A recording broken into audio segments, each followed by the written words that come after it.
들으시는 하나님,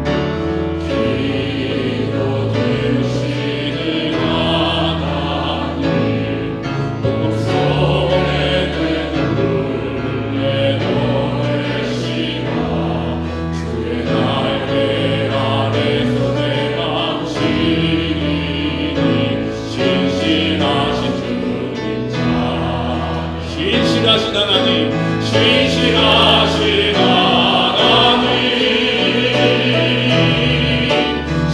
신실하신 주, 나의 주 하나님은, 나의 주 하나님은 신실하신 주님. 평화 내려주신 하나님,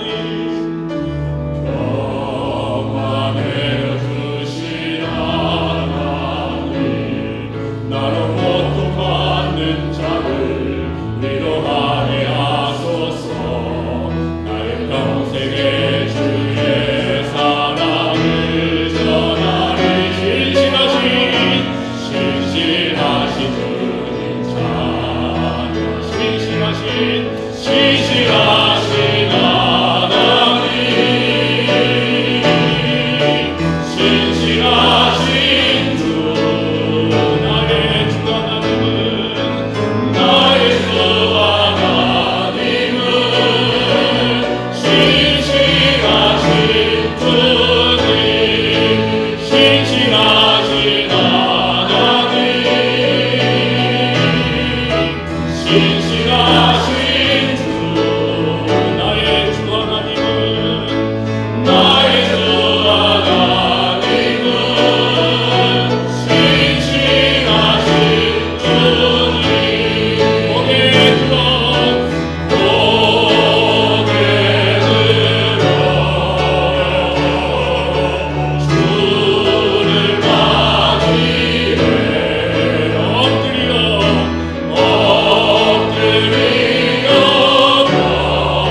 경배하며 찬양.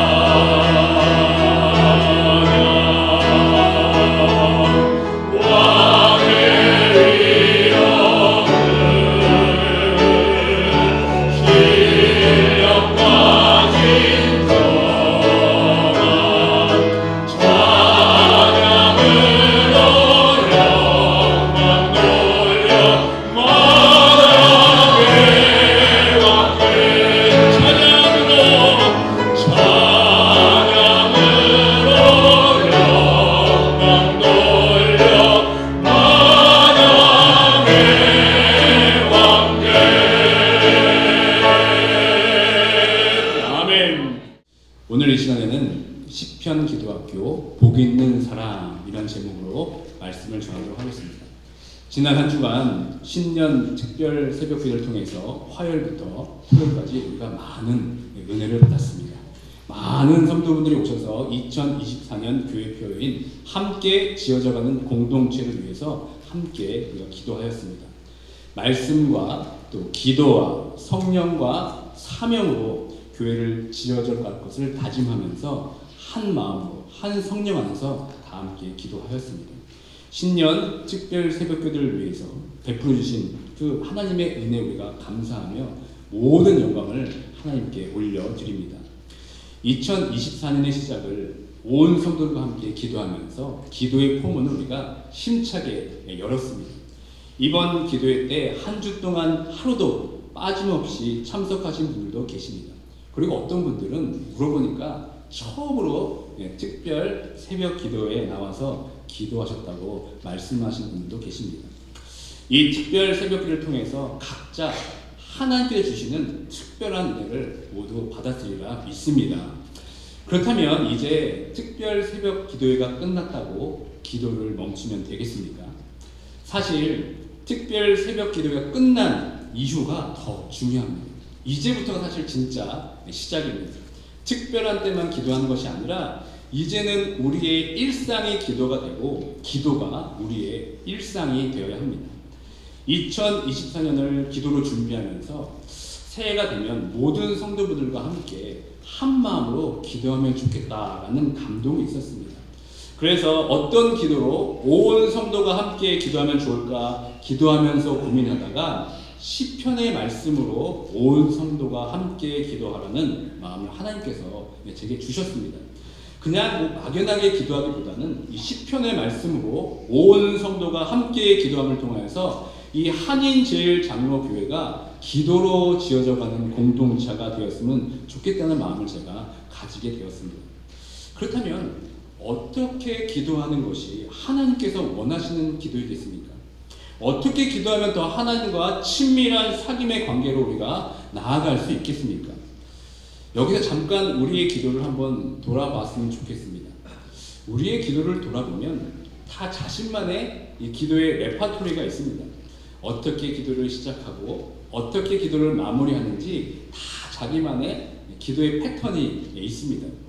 그런데 이런 기도가 5년이 지나도 똑같은 내용을 기도하고 10년, 20년, 30년이 지나도 이 기도에 별 변화가 없습니다. 항상 같은 단어나 문장으로 제한적이고 상투적인 내용으로만 우리는 기도하는 것 같습니다. 좀 기도의 다이내믹도 있고 다양한 내용으로 기도를 하고 싶은데 어떻게 그렇게 기도해야 하는지 잘 몰라서 답답한 마음이 들 때도 참 많이 있습니다. 어떻게 기도하는 것이 하나님께 올바르게 기도하는 것일까? 어떻게 기도하면 창조적인 단어와 문장으로 기도할 수 있을까? 어떻게 하면 다양한 방법으로 기도할 수 있을까? 우리는 이처럼 기도에 대한 많은 고민을 하게 됩니다. 그렇기 때문에 우리는 이 기도하는 좀 방법을 배울 필요가 있습니다. 기도에 대해 배우지 않고 기도에 대해서 고민하지 않으면 우리의 기도는 늘 같은 자리에 맴돌게 됩니다. 이 기도는 우리가 영적으로 숨쉬기 위해서 하나님과 함께하는 호흡입니다. 평생 우리가 호흡하며 살듯이 우리는 평생 기도하면서 살아야 합니다. 호흡하지 못하면 죽는 것처럼 기도하지 않으면 우리는 영적으로 죽은 상태로 살아가는 것과 마찬가지입니다. 기도하면 우리는 하나님 앞에서 살아있는 존재가 됩니다. 그렇기 때문에 우리는 그리스도의 삶을 시작해서 죽을 때까지 또는 예수 그리스도께서 다시 오실 때까지 우리는 매일 기도해야 합니다. 그래서 성경에 보면 많은 하나님의 사람들이 기도를 가르쳤습니다. 누가복음 11장 1절에 보면 예수님께 제자들이 이러한 요청을 합니다. 예수께서 한 곳에서 기도하시고 마치시면 제자 중 하나가 여짜오되 주여 요한이 자기 제자들에게 기도를 가르친 것 같이 우리에게도 가르쳐 주옵소서 이렇게 말합니다. 이 말은 이 세례 요한도 자신의 제자들에게 기도를 가르쳤다는 말이 아니겠습니까? 그래서 예수님께서 제자들이 기도를 가르쳐달라는 그 요구를 받아들이고 우리가 너무나 잘 아는 이 주기도문을 제자들에게 가르쳐 주셨습니다. 그리고 우리도 그 예수님의 가르침을 이어받았습니다. 그런데 예수님께서 가르쳐 주신 주기도문 이전에 정말 많은 하나님의 사람들이 이 기도에 대해서 말씀했습니다. 그중 가장 대표적인 기도에 대한 말씀이 바로 시편의 말씀입니다. 어쩌면 주기도문의 기도는 하나님께서 성경을 통하여 우리에게 가르쳐 주신 기도의 빙산의 일각입니다. 그러나 이 시편의 기도는 그 빙산의 가장 의미 있는 부분입니다. 또한 이 시편은 하나님의 옛 언약 백성들이 드린 이 공동체의 기도였습니다. 그리고 예수 그리스도로 구원받은 새 언약 백성인 우리들도 이 시편의 말씀을 가지고 함께 기도해야 합니다. 에베소서 5장 19절의 말씀을 함께 읽도록 하겠습니다. 시작. 시와 찬송과 신령한 노래들로 서로 화답하며 너희의 마음으로 주께 노래하며 찬송하며. 아멘. 여기서 말하는 시는 시편을 의미합니다. 그리고 찬송과 신령한 노래로 서로 화답하라고 할 때 시가 따로 있고 찬송 따로 있고 신령한 노래가 따로 있는 것으로 우리가 이해해서는 안 됩니다. 찬송과 신령한 노래도 다 시편을 말하는 것입니다. 그렇기 때문에 새 언약 백성인 우리들도 이 시편을 통해서 온 공동체가 서로 화답하고 그 시편을 가지고 노래하면서 찬송해야 합니다. 이 기독교 역사 가운데 시편을 살펴보면 성경의 그 어느 책보다 시편에 대한 주석의 말씀이 참 많이 쓰여져 있습니다. 그리고 4세기까지 시편은 전례와 신앙생활에서 노래책으로 계속해서 사용되어졌습니다. 그래서 한 역사가는 4세기까지 많은 그리스도인들이 이 시편을 암송했고 모든 그리스도인이 예배 때 이 시편을 가지고 노래했다고 밝히고 있습니다.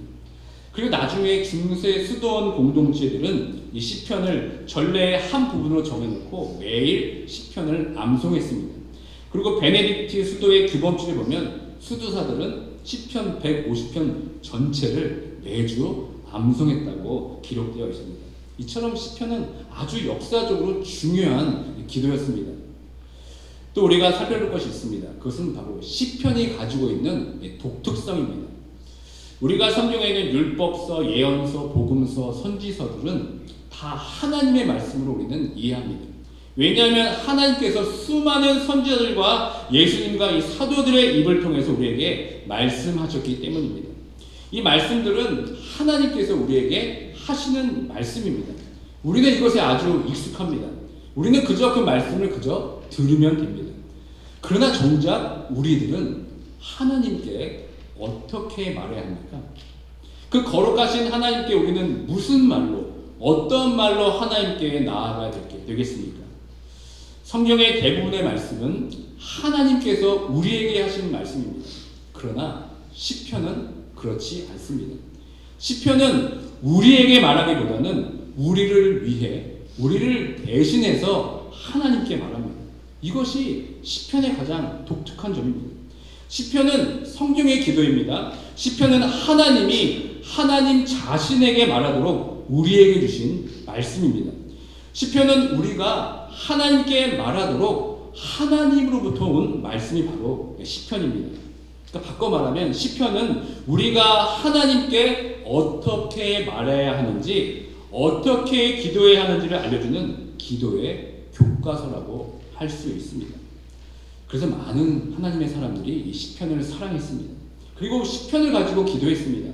그리고 암송했습니다. 대표적으로 루터는 시편에 대해 이렇게 평했습니다. 시편은 작은 성경이다. 그리고 성경 전체의 모든 것이 시편에서 더없이 아름답고 간단하게 이해된다. 이렇게 말합니다. 그리고 루터는 다른 성경의 어느 책보다 시편에 아주 많은 시간을 할애해서 에너지를 쏟으면서 이 시편을 해석했습니다. 칼빈도 시편에 대해서 이렇게 말합니다. 시편은 영원한 구원을 아는 지식에 이르기까지 부족한 것이 전혀 없다. 이렇게 고백하기도 했고, 시편을 영혼의 모든 부분에 대한 해부라고 부르면서 사람이 느낄 수 있는 모든 감정이 거울에 비치듯 시편의 모든 것이 나타나 있다고 말씀합니다. 이런 보석 같은 시편의 말씀으로 우리가 함께 한마음으로 기도해야 되지 않겠습니까? 이 시편의 말씀으로 평생 하나님과 호흡하는 우리들의 기도의 호흡이 교정되고 조율되어야 되지 않겠습니까? 이 시편으로 한인제일장로교회가 기도로 지어져가는 공동체가 되어야 되지 않겠습니까? 앞으로 살펴볼 이 시편의 기도를 통해서 내 자신이 먼저 하나님께서 원하시는 기도의 사람이 되고, 그 기도로 말미암아 한인제일장로교회가 기도로 세워지는 공동체가 되길 주님의 이름으로 축원드립니다. 오늘 우리가 살펴볼 말씀은 바로 시편 1편의 말씀입니다. 이 시편 1편은 시편 150편의 전체 출입문에 해당이 됩니다. 책으로 말할 것 같으면 이 시편 150편의 전체를 이끄는 이 서문과도 같은 것이 바로 시편 1편의 말씀입니다. 책을 우리가 처음으로 읽을 때 가장 중요하게 읽어야 하는 부분이 바로 서문입니다. 왜냐하면 그 서문에 책의 저자가 쓴 이유와 목적과 결론이 아주 일목요연하게 나타나 있기 때문입니다. 그러므로 시편 1편은 시편 150편 전체에 대한 요약이라고 볼 수 있습니다. 그러므로 우리는 이 시편 1편을 정확히 읽게 되면 이 시편 전체가 추구하고 있는 이상과 목적을 바르게 깨달을 수 있게 됩니다. 그렇다면 여러분, 시편 1편이 어떻게 시작하고 있습니까? 복 있는 사람은 이렇게 시작합니다. 시편에는 다양한 삶의 환경에서 다양한 모습으로 하나님께 나아가는 내용이 참 많이 있습니다. 고통스러운 상황에서 울부짖는 애가의 기도도 있고, 하나님의 행하신 놀라운 일들을 감사하며 찬양하는 찬양의 시도 있습니다. 그런데 하필 이 시편의 시작이 찬양과 감사의 내용이 아닌 이 복 있는 사람은이라는 이 복을 추구하는 인간에 대해서 다루고 있겠습니까? 우리는 이 사실을 우리가 주의 깊게 살펴볼 필요가 있습니다. 이 복 있는 사람이라는 이 시편의 시작을 통해서 우리는 무엇을 알 수 있습니까? 이것은 이 시편 1편을 통해서 과연 인간의 가장 복된 삶이 무엇인가? 이것을 우리에게 말해주려고 한다는 사실입니다. 여기서 복 있는 사람이라는 이 히브리어 원문의 단어는 아슈레이라고 합니다. 이 단어가 시편 전체에서 26회가 사용되었습니다. 그러니까 아슈레이를 요즘 말로 다시 번역하면 행복한 사람 이런 뜻입니다. 그러므로 지금 시편 1편을 통해서 우리에게 지금 무엇을 질문하고 있습니까? 그것은 행복한 사람이 되고 싶은가? 이것을 우리에게 지금 질문하고 있는 겁니다. 그래서 앞으로 펼쳐질 시편 150편 전체의 말씀의 이 방향성은 어떻게 살아가는 것이 행복한 삶인가를 우리에게 끊임없이 질문으로 던지고 그에 대한 답을 우리에게 하나씩 주게 될 것입니다. 여러분들은 지금 행복하십니까? 안 행복하십니까? 2020년을 시작하면서 막 행복한 그 마음이 막 올라오고 계십니까? 그렇다면 여러분 무엇 때문에 행복하십니까? 아니 그러면 무엇 때문에 여러분 불행하십니까? 저는 이 한인 제일장로교의 비전을 뒤에 보시면 아시겠지만 하나님 사랑, 이웃 사랑을 정했습니다. 그리고 제가 그 뒤에 한 문장을 더 적었습니다. 행복한 성도, 행복한 교회. 저는 여러분들이 한인 제일장로교회에서 하나님 사랑과 이웃 사랑의 삶을 통하여 정말 행복한 성도가 되었으면 좋겠습니다. 이 한인 제일장로교회에서 신앙생활하는 것이 너무나 즐겁고 감사하고 기뻤으면 좋겠습니다.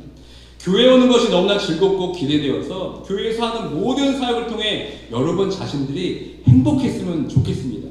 내가 행복한 성도가 되면 교회는 자연적으로 행복한 교회가 되는 것입니다. 그렇다면 여러분들이 생각하는 그 행복은 무엇입니까? 특별히 복이라고 하는 단어를 생각하면 이 그리스도인들에게는 약간 부정적으로 들리는 것 같습니다. 복만 바란다는 이 기복신앙이라는 단어를 하도 많이 듣고 접해서 그런지 복에 대해서 어느 순간 부정적으로 좀 생각하는 것 같습니다. 그러나 여러분 성경에는 이 복이라는 말이 참 많이 등장합니다. 하나님께서 아담을 지으시고 처음에 하신 일이 무엇입니까? 바로 복을 주신 일입니다. 다 함께 창세기 1장 28절 말씀을 함께 읽겠습니다. 하나님이 그들에게 복을 주시며 하나님이 그들에게 이르시되 생육하고 번성하여 땅에 충만하라. 땅을 정복하라. 바다의 물고기와 하늘의 새와 땅에 움직이는 모든 생물을 다스리라 하시니라. 아멘. 하나님께서 생육하고 번성하여 땅에 충만하라, 땅을 정복하라는 이 복을 주신 것이 하나님께서 인간을 창조하시고 인간에게 처음 하신 말씀입니다. 또한 하나님께서 아브라함을 부르시면서 처음 약속하신 말씀이 무엇입니까? 창세기 12장 1절과 2절의 말씀입니다. 시작. 여호와께서 아브라함에게 이르시되 너는 너의 고향과 친척과 아버지의 집을 떠나 내가 내게 보여줄 땅으로 가라. 내가 너로 큰 민족을 이루고 네게 복을 주어 네 이름을 창대하게 하리니 너는 복이 될지라. 아멘. 또 예수님께서는 산상수훈의 말씀을 통해서 처음 설교하신 것이 무엇입니까? 바로 팔복, 8개의 복에 대해서 말씀하십니다. 그리고 성경의 마지막 책인 요한계시록에서 어떻게 말씀하십니까? 요한계시록 1장 3절의 말씀을 함께 읽겠습니다. 이 예언의 말씀을 읽는 자와 듣는 자와 그 가운데 기록된 것을 지키는 자는 복이 있나니 때가 가까우니라. 아멘. 이처럼 성경은 복으로 시작해서 복으로 끝난다고 해도 과언이 아닙니다. 그런데 문제는 무엇을 복으로 여기는가입니다. 세상 사람들은 이 복을 어떻게 말합니까? 주로 다른 사람들과의 어떤 상대적인 비교 우위에 있을 때 그것을 자랑하고 그것을 복이라고 생각합니다. 남보다 경제적으로 좀 풍요롭고 좋은 집에서 살고 병이 없어서 건강하고 자녀들이 좋은 대학 가고 좋은 직장 가고 좋은 배우자 만나서 행복하게 살아가는 것을 봤을 때 그것을 복이라고 합니다. 그 노후에 안정된 생활을 누릴 수 있도록 보장된 삶도 복이라고 말합니다. 그런데 성경에서 말하는 복은 이 세상의 복과 전혀 다릅니다. 성경에서 말하는 복된 삶은 하나님 앞에서 온전히 서 있는 삶이 복 있는 자라고 말씀하고 있습니다. 오늘 본문 1절에 보면 복 있는 사람의 모습이 어떠한지 우리에게 보여주고 있습니다. 다 함께 1절의 말씀을 읽도록 하겠습니다. 복 있는 사람은 악인들의 꾀를 따르지 아니하며 죄인들의 길에 서지 아니하며 오만한 자들의 자리에 앉지 아니하고. 여기서 우리는 복 있는 사람이 따르지 않는 세 가지의 모습을 관찰할 수 있습니다. 악인들의 꾀를 따르지 않고 죄인들에게 서지 않고 오만한 자리에 앉지 않는 것이 복 있는 사람이라고 지금 말씀하고 있습니다. 여기에서 눈에 띄는 동사가 무엇입니까? 따르고 서고 앉고라는 동사입니다. 이 세 가지 동사는 사람을 점점 끌어당기는 죄의 속성이 있음을 우리는 보게 됩니다. 우리가 죄를 지을 때를 보면 처음에는 단순한 호기심을 시작이 됩니다. 그러다 점점 더 마음을 빼앗기게 되고 그리고 그 자리에 멈추게 되고 마침내 그 죄의 사슬에 얽매여서 그 자리에 앉게 됩니다. 처음부터 나는 죄를 져야지 하는 사람은 별로 없습니다. 다 순식간에 순간적인 호기심에 발을 내딛다가 마침내 빠져나오지 못하게 하는 것이 바로 죄의 힘입니다. 그러므로 하나님이 싫어하시는 죄 가운데 아예 들어서지 말아야 합니다. 그것이 바로 복 있는 자의 삶의 특징입니다. 그런데 이 따르고 서고 앉고에 대한 이 세 가지 동사를 죄가 아닌 이 하나님을 향한 것으로 바꾸면 우리가 어떻게 되겠습니까? 이 따르고 서고 앉고 이 세 가지 동사를 복 있는 사람이 피할 모습으로 보여주고 있지만 반대로 생각해서 우리가 죄에 따르고 죄에 앉기보다는 하나님의 말씀을 따르고 하나님의 말씀에 서고 하나님의 말씀 안으로 들어가게 된다면 오히려 우리는 하나님이 원하시는 복 있는 사람이 되지 않겠습니까? 죄 앞에 서 있는 것이 아니라 하나님 앞에 서 있는 것이 바로 복 있는 사람이라고 시편은 말하고 있습니다. 그래서 2절에 보면 그 복 있는 사람, 즉 하나님의 말씀을 따르고 서고 앉는 자들이 추구해야 할 삶이 어떤 삶인지 구체적으로 이렇게 밝히고 있습니다. 다 함께 2절의 말씀 읽겠습니다. 오직 여호와의 율법을 즐거워하여 그의 율법을 주야로 묵상하는도다. 아멘. 1절에서는 복 있는 사람을 묘사하면서 죄에 따르고 서고 앉고라는 부정적인 묘사로 보여줬다면 2절에서는 복 있는 자들의 참된 정체를 아주 긍정적으로 밝히고 있습니다. 그것이 무엇입니까? 여호와의 율법을 즐거워하고 그 율법을 주야로 묵상하는 자가 바로 복 있는 사람, 행복한 사람이라고 지금 말씀하고 있습니다. 여러분은 하나님의 말씀이 여러분 삶의 최고의 즐거움이십니까? 이 소요리 문답에서 우리에게 제일 처음 하는 질문이 무엇입니까? 사람의 제일 되는 목적이 무엇입니까? 에 대한 답은 우리 삶의 제일 큰 목적은 하나님을 영화롭게 하고 하나님을 영원히 즐거워하는 것이라고 말씀하고 있습니다. 우리의 신앙생활은 무엇을 지키기 위한 힘겨운 의무를 감당한 삶이 아닙니다. 자발적으로 진심으로 우러나오는 마음에서 하나님을 기뻐하는 거고 하나님을 누리는 것이 바로 복 있는 삶입니다.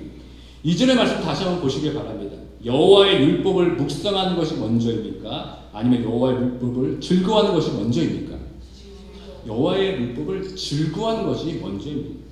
즐거워해야 밤이 새도록 읽지 않겠습니까? 말씀을 사랑하고 즐거워해야 또 읽지 않겠습니까? 말씀을 즐거워하는 것은 우리 신앙생활의 핵심입니다.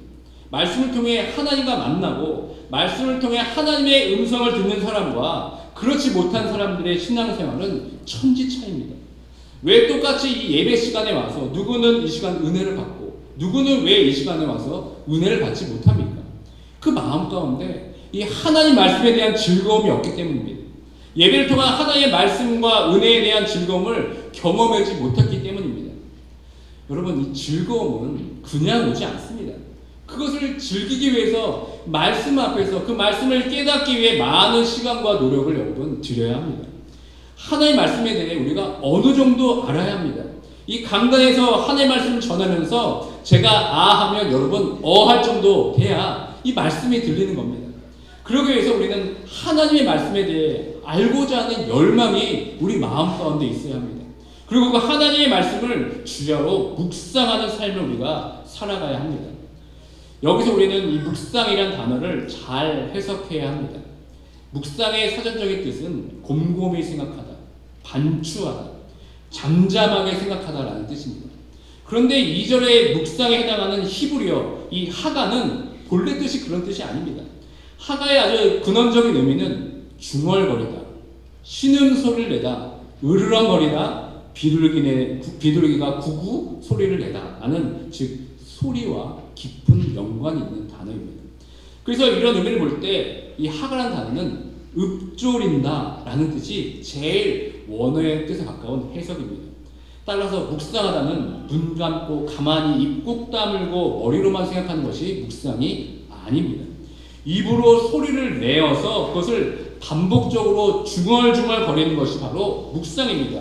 이처럼 소리를 내어서 말씀을 암송하는 것이 바로 하가의 본래 뜻입니다. 그런데 여러분, 말씀을 가지고 중얼중얼 거리는 것은 그냥 하늘로 사라진 소리가 아닙니다. 이것은 하나님을 예배하는 소리입니다. 내 입술로 말씀을 암송하고 소리내어 입으로 선포할 때 그것이 기도이고 그것이 하나님을 향한 예배가 되는 것입니다.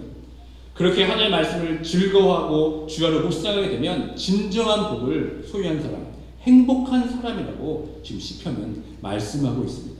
그래서 그 복을 소유한 인생이 어떻게 살아가게 되는지 3절에서 이렇게 말씀하고 있습니다. 다 함께 3절 말씀 읽겠습니다. 그는 시냇가에 심은 나무가 철을 따라 열매를 맺으며 그 잎사귀가 마르지 아니함 같으니 그가 하는 모든 일이 다 형통하리로다. 아멘. 이 시편의 배경이 되는 팔레스타인의 척박한 땅을 한번 생각해 보시기 바랍니다. 이 땅을 생각하면 이 시냇가에 심은 나무라는 것이 얼마나 소중한 것인지 우리는 알게 됩니다. 나무가 잘 자라기 위해서 가장 필요한 것은 여러분 물입니다. 그러나 이 땅에서 나는 물은 언젠가는 다 마릅니다. 그러나 우리의 영원한 생명수 되시는 주님이 주시는 물은 마르지를 않습니다. 큐티책 중에 날마다 솟는 샘물이라는 책이 있습니다. 저는 이 큐티책의 제목을 참 잘 지었다고 생각합니다. 저는 이 제목을 생각하면 참 기분이 좋습니다. 하나님께서 주시는 물은 마르지가 않습니다. 말 그대로 날마다 샘솟습니다. 그러니까 우리가 말씀을 즐거워하고 그 말씀을 주야로 묵상하면서 다시 말해 그 말씀을 소리로 선포하며 암송할 때 우리는 날마다 신선하고 깨끗한 생명의 샘물을 마시게 되는 겁니다. 우리가 하나님의 말씀을 직접 먹으러 가지 않아서 그렇지 하나님의 말씀의 그 생수의 근원은 마르지가 않습니다. 우리가 말씀 앞으로 나가서 내가 직접 손으로 떠 먹으면 됩니다. 그럴 때마다 철을 따라 열매를 맺게 되고 형통함의 복을 얻게 되는 겁니다. 여기서 말하는 형통은 모든 일이 생각대로 잘 되어가고 있다는 것을 말하는 것이 아닙니다. 이 형통은 우리 삶의 모든 정황 가운데 모든 것이 합력해서 하나님의 뜻을 향해 나아가는 것을 말합니다. 복 있는 사람의 삶은 고난이 없는 삶을 말하는 것이 아닙니다. 어떤 어려움과 힘든 일을 거치더라도 하나님의 말씀 앞에 서서 그 말씀을 의지하며 나아가는 것이 바로 형통한 삶입니다. 그래서 결국 그 일로 인해서 마침내 하나님의 영광을 드러내는 삶이 복 있는 자가 누리는 형통입니다. 우리가 살다 보면 예상치 못한 일을 만날 때가 있습니다. 갑작스러운 병을 만날 때도 있고 갑작스러운 사고도 만날 때가 있습니다. 그런데 그런 어려움 때문에 우리가 좌절하지 않고 낭망하지 않고 하나님 말씀 앞으로 나아가는 것이 바로 형통함의 시작인 겁니다. 그런 어려움 가운데서도 하나님의 말씀 앞에 서서 기도로 나아가게 될 때 하나님께서 주시는 생명의 말씀으로 우리를 형통하게 인도해 줄 믿습니다. 이것이 바로 복 있는 자, 행복한 자가 누리는 복입니다. 이런 형통의 복을 누리시는 모두가 되길 주님의 이름으로 축원드립니다. 이제 4절과 6절 보면 이제 복 있는 의인과 악인의 대두된 모습을 우리가 보게 됩니다. 먼저 앞에 의인들의 삶에 비해서 악인들의 묘사는 매우 짧습니다. 그것을 한마디로 4절에서 이렇게 정리합니다. 악인들은 그렇지 아니하며. 여기에 모든 것이 함축되어 있습니다. 악인들의 삶은 2절에서 내용과 달리 하나님의 말씀을 즐거워하지도 않고 주야로 묵상하지도 않습니다. 그러니까 어떻게 됩니까? 바람에 휘날리는 겨와 같이 이 세상의 풍파 앞에서 넘어지고 사라지게 되는 겁니다. 그리고 5절을 보면 결국 악인들이 심판을 견디지 못하게 됩니다. 그리고 죄인들은 의인들의 모임에 들어가지 못합니다. 그러면서 복 있는 자와 그렇지 못한 하나님께서 어떻게 심판하십니까? 다 함께 6절의 말씀 함께 읽도록 하겠습니다. 무릇 의인들의 길은 여호와께서 인정하시나 악인들의 길은 망하리로다. 여기서 인정하다라는 뜻은 히브리어로 야다라고 합니다. 이 동사는 그냥 안다는 정도가 아닙니다. 서로 간에 아주 친밀하게 안다는 것이 바로 이 야다라는 뜻입니다. 그러니까 복이 있는 자로 살기 위해서 때로는 쉽지 않은 선택을 해야 하고 억울한 일을 당할 수도 있습니다. 그런데 하나님께서 복 있는 자의 삶을 걷기 위해 애쓰고 힘쓰는 우리들을 너무나 잘 안다고 지금 말씀하고 있는 겁니다. 그것이 가장 복된 삶이기 때문에 하나님께서 이런 나를 주목하시고 하나님의 나를 바라보시면서 미소 짓는다면 그것이야말로 우리가 이 땅에 누릴 가장 행복한 인생이 아니겠습니까? 말씀을 맺겠습니다 라고 이렇게 말씀을 정리하고 나면 우리는 이 시편을 그저 하나님께서 내게 주신 말씀으로 이해하고 마는 것입니다. 서두에 말씀드렸지만 이 시편의 독특성이 무엇이라고 말씀했습니까? 시편은 우리에게 말하기보다 우리를 위해 우리를 대신해서 하나님께 말하는 것이 시편이라고 말씀드렸습니다. 하나님께서 우리에게 주신 이 시편의 말씀은 하나님이 자신에게 말하도록 우리에게 주신 것입니다. 시편을 통해서 하나님으로 온 말씀을 내 입으로 다시 하나님께 말하도록 주신 하나님으로 온 말씀이 바로 시편의 말씀입니다. 그리고 우리는 이 시편을 가지고 간절한 마음으로 다시 우리의 입술을 열어가지고 내가 그 복 있는 사람이 되길 원합니다 라고 하나님께 말할 수 있어야 합니다. 그 말씀 그대로 하나님께 우리의 입술을 열어 읊조릴 때 그것이 바로 우리의 기도가 되며 그 기도가 하나님께 연락되게 될 줄 믿습니다. 이 시간 그런 차원에서 이 시편 1편의 말씀을 이렇게 한번 읽어보도록 하겠습니다. 복 있는 사람이 바로 나 자신임을 깨닫고 한번 여러분 보십시오. 이 빈칸에 여러분의 이름을 읽어보면 좋겠습니다. 예를 들면 이겁니다. 복 있는 선욱은 하면서 읽으면 됩니다. 다 함께 빈칸에 자신의 이름을 넣으면서 함께 읽도록 하겠습니다. 복 있는 선욱은 악인들의 꾀를 따르지 아니하며 죄인들의 길에 서지 아니하며 오만한 자들의 자리에 앉지 아니하고 오직 여호와의 율법을 즐거워하여 그의 율법을 주야로 묵상하는 도다. 선욱은 시냇가에 심은 나무가 철을 따라 열매를 맺으며 그 잎사귀가 마르지 아니함 같으니 선욱은 하는 모든 일이 다 형통하리로다. 악인들은 그렇지 아니하며 오직 바람이 나는 겨와 같도다. 그러므로 악인들은 심판을 견디지 못하며 죄인들이 의인들의 모임에 들지 못하리로다. 무릇 선욱의 길은 여호와께서 인정하시나 악인들의 길은 망하리로다. 아멘. 여러분 혹시 이렇게 시편의 말씀을 가지고 기도하신 적이 있으십니까?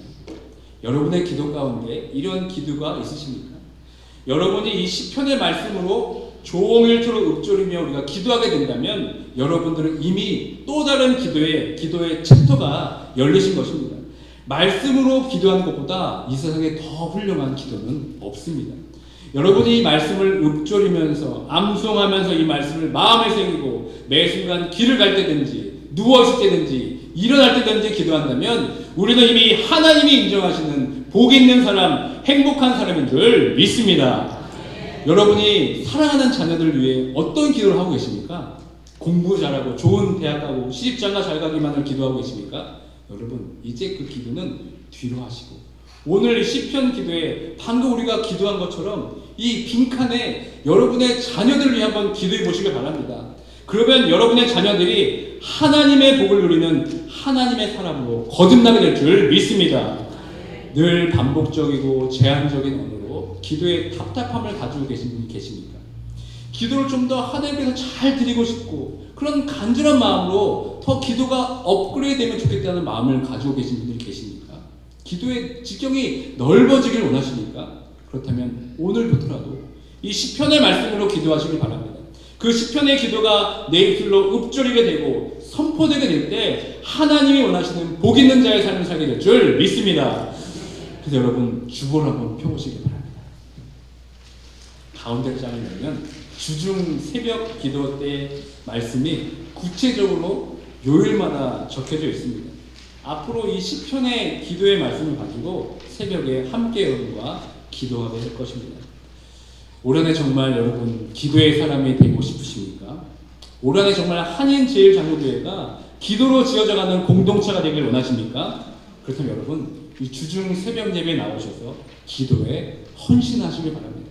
특별 새벽 기도 때 받은 그 은혜를 소멸하지 마시고 더 큰 은혜를 기대하면서 새벽을 깨우며 하나님의 성전에 나와 기도하시는 모두가 되길 주님의 이름으로 축원드립니다. 그래서 이 시편의 말씀이 매일매일 내 삶의 입술에 기도로 옮겨져서 그 말씀이 주야로 내 입술에서 즐거움으로 선포될 때 우리 삶이 형통한 삶이 되고 열매를 맺으며 진정한 복의 사람, 행복한 사람이 되게 될 줄 믿습니다. 여러분이 그 기도의 주인공이 되시길 바랍니다. 여러분이 그 하나님의 진정한 복을 누리시는 행복한 사람이 되길 원합니다. 그래서 앞으로 만나게 될 이 시편의 기도가 여러분의 기도가 되어서 기도의 진영이 넓어지고 하나님과 더 깊은 호흡으로 하나님과 더 깊은 사귐으로 나아가는 모두가 되길 주님의 이름으로 축원드립니다. 아멘. 이 시간을 말씀을 기억하면서 찬양하기 원합니다. 너는 시냇가에 심은 나무라. 너무나 잘 아는 찬양인데요. 이 찬양할 때 너는 이라는 대신 내 가슴에 손을 얹고 나는 이라고 한번 여러분 고백하면서 찬양하면 어떨까요? 나는 시냇가에 심은 나무라. 여러분의 기도와 고백이 되길 원합니다. 너는 시냇가, 나는 시냇가에 심은 나무라. 하나님의 사랑 안에 믿음 뿌리 내리고 주의 뜻대로 다시 한번 고백합니다. 나는 시냇가에 심은 나무라. 나는 시냇가에 심은 나무라. 하나님의 사랑 안에 믿음 뿌리 내리고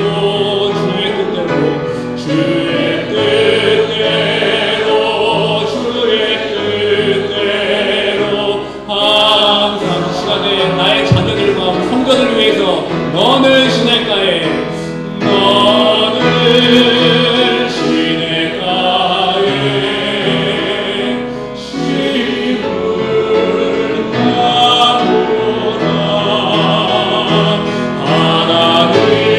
하나님의 사랑 안에 믿음 뿌리 내리고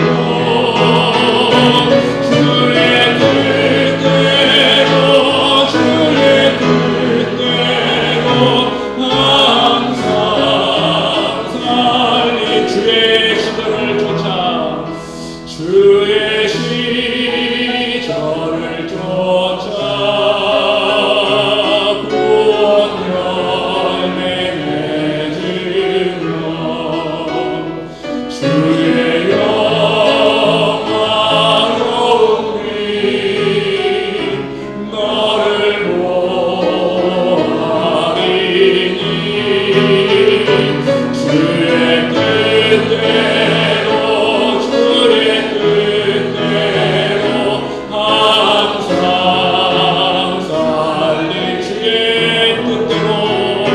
주의 뜻대로 항상 살리. 주의 뜻대로 항상